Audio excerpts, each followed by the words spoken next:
Well, hey, church family, our passages for today are going to be Ezekiel 27 through 30. And the word we're going to talk about is this word right here. It is the word power, okay? I mean, how many of us love to have power? I'm not sure about you, but I dealt with this a whole lot growing up. Ever since I was in high school, the one thing that I hated, and even still today, the one thing that I hated is losing.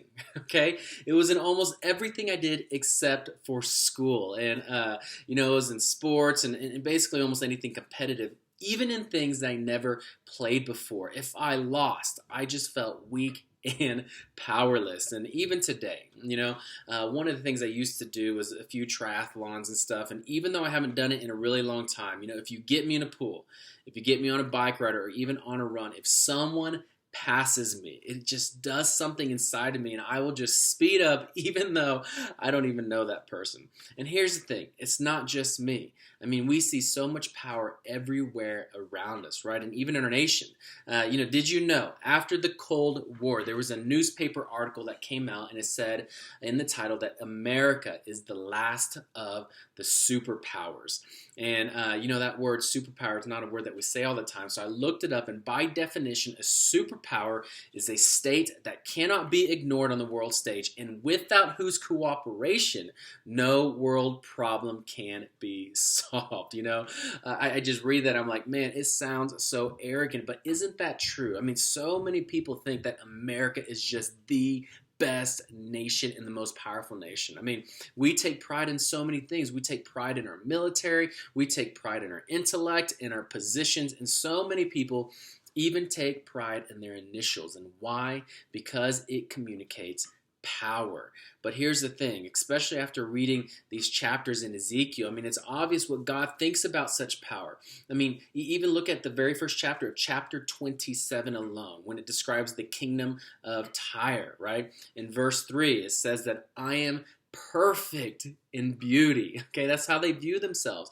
And then it goes on and talks about timbers of juniper and cedar from Lebanon and oaks from Bashan and wood from the coast of Cyprus. And I have no idea what kind of wood all of this is, but it just sounds so extravagant. Okay, and then it goes on and talks about the crew, and then in verse 11 it talks about the men of Arvid and Helen and the men of Gamad, and it just sounds like they're just so proud of themselves. And here's the thing, they were legitimate. I mean, they sold luxury goods. They bought silver, iron, tin, and lead. I mean, they had the choices of spices.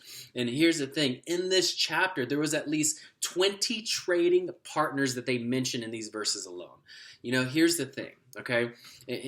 Because they depended on their own power, God actually accuses these kings and these people for arrogantly viewing themselves higher than what they are. And he's about to, as you read, he's about to hold them accountable for their pride, and he's going to use Babylon to bring them down.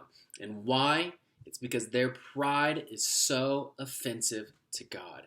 You see, in chapter 28, he says, you say to yourself, I am a God. Because that's how they view themselves. And he says, because you think you're wise, because you yourself have built up this wealth. It just has conjured up this pride in all of them. You see, pride brings greater glory to self and what you can do, and it takes away that which is supposed to bring greater glory to him and what he can do.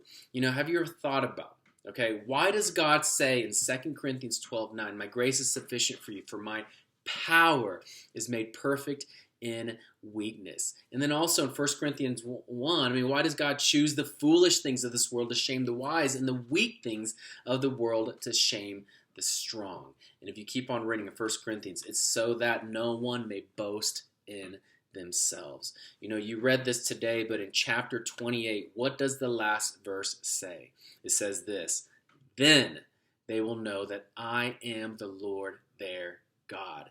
You see, that is what God is after. You see, God is jealous for his worship and what he rightfully deserves. And I get it. This is hard, maybe this is hard because we all grew up having to be perfect or succeed in everything we do, or maybe because we live in the superpower of the world.